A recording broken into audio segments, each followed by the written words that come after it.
Vous écoutez le Grand Quiz, issu de l'émission spéciale Nikon du podcast Faut pas pousser les ISO, diffusé le mardi 14 décembre 2021.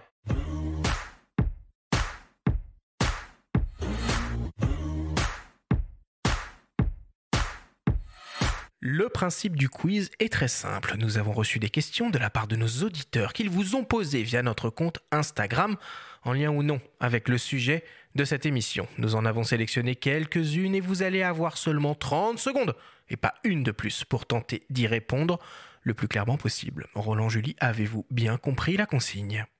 Prête. Oui, Arthur. Alors, c'est parti. Première question qui t'est destinée, Roland, qui nous vient d'un certain Mr. Pat. Mr. Pat se demande si le Nikon Z9 est aussi bon ou meilleur que le D6 en basse luminosité. Ça sera différent. Ça sera différent parce que déjà son échelle de sensibilité ne monte pas. Après, en matière d'autofocus, il me semble qu'ils accrochent aussi bien. Sur les sensibilités de 5-6 000 ISO, j'ai la sensation que le Z9 a une dynamique plus importante, a une conservation des couleurs plus importante. Et là où par contre le Z9 m'a complètement bluffé, c'est photos dans le noir complet où je me suis retrouvé à faire... j'y voyais rien à l'œil en fait. 30 secondes, bref. 30 secondes.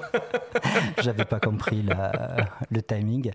Et sur un temps de pause très long où on n'y voyait rien, c'était la conservation des couleurs sur l'image finale. Il y a les renseignements généraux qui vont se ruer dessus aussi pour... Alors, ça peut être des possibilités. Je pense qu'il y aura d'autres atouts. Il y a une chose qu'on n'a pas parlé qui est le mode RED, je crois qu'il s'appelle comme ça dans la traduction. C'est un mode en fait qui permet de tout passer au rouge et de faire en sorte que le boîtier ait zéro émission, mais que l'on puisse continuer à travailler derrière. D'accord, la petite fonction cachée dans le sous-menu. Bon, on avait dit 30 secondes, hein, on se ressaisit. Deuxième question qui t'est destinée, Julie, qui nous vient de Seb dit. Alors, qu'est-ce qu'il dit, Seb ? Qu'est-ce qui te plaît autant dans le motocross ? C'est une passion que j'ai depuis très longtemps, via mes parents, parce que j'ai toujours baigné dedans. Moi, aujourd'hui, c'est retranscrire l'émotion à travers mes images. Et à travers le motocross, j'ai toute cette partie concentration d'avant-course. Et j'ai toute cette partie émotionnelle d'après-course et pendant la course également. Et t'en fais toi-même ? J'ai la possibilité d'en faire. J'ai une petite YCF qui m'est prêtée en collaboration avec la marque. Très bien, troisième question qui t'est destinée, Roland, et qui nous vient de Enon Productions. Quand est-ce que Nikon va ouvrir la monture Z à Sigma ? Bonne question là-dessus, parce que quand on a annoncé les Nikon Z, on avait annoncé également que les différentes optiques tierces devraient arriver dans les 3 ans. Elles sont toujours pas là. Pourtant, il y a j'ai vu arriver des optiques chez... Samyang. Non, j'en ai une autre en tête qui ne me revient pas. Tac, c'est pas grave, je sais qu'il y a une autre marque. Je sais que les gens de chez Sigma tiennent le discours comme quoi c'est Nikon qui bloquerait des brevets. Nous, en interne, j'ai pas du tout confirmé ça, j'ai pas eu retour de ça. Et je pense que la principale difficulté, c'est pas lié aux formules optiques de par la baïonnette, c'est lié en fait à toute la communication qui se fait entre l'optique et le boîtier et à travers toutes les informations qui passent. Je continue avec une question qui t'est destinée, Julie, qui nous vient de Titi33. Faire des photos en rafale sans entendre le moindre bruit, est-ce que c'est pas perturbant ? Pour ma part, non, ça ne l'était pas. Je l'ai fait à plusieurs reprises, j'ai fait avec et sans, et ce n'est pas perturbant.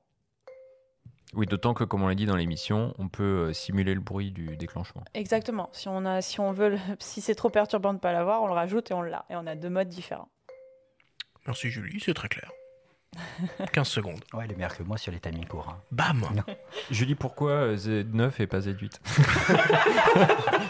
Je ne saurais pas y répondre. Bon, on attend quand même la fin du chrono. Autre question qui t'est destinée, Roland, qui nous vient de Pleurote24. J'ai un D850, le meilleur réflexe jamais conçu selon moi. Est-ce qu'il y aura un remplaçant ? Or, je suis pas dans le secret des dieux, donc je ne sais répondre si on va continuer ou non à développer des réflexes. Au nom de Nikon, je ne peux pas répondre. En mon nom personnel, j'ai plutôt tendance à observer. J'ai l'impression qu'on reproduit un petit peu ce qu'on a vécu dans le passage de l'argentique au numérique, où on a des boîtiers qui sont complètement aboutis et, comme elle dit, le meilleur du monde. Et que tant qu'on aura des personnes qui vont les acheter, on va les produire. Le dernier réflexe sorti, c'est le D780, c'est ça, non? D780, oui. Et D6 juste avant. Et aujourd'hui, le trio, c'est 780, D6 et D850. Et enfin, dernière question, une question signée par mes soins, une question qui tue. Si vous pouviez ajouter une fonctionnalité au Nikon Z9, qu'est-ce que ce serait? Roland, tu commences. Soit technique, un petit plugin sur le fait de changer le son. Ça peut être drôle. Et sinon, l'étape d'après, c'est quoi? C'est que pour les professionnels, ils facturent directement les images à la transmission. Wow. C'est un peu gros, ça. Moi, je partirais sur la partie facturation qui facture directement au client. Tu vois, on est en phase. On ne s'est pas concerté. Je tiens à dire qu'on découvre les questions. Ah bah oui. Sinon, ça n'a aucun intérêt. Merci beaucoup à tous les deux. Merci à vous.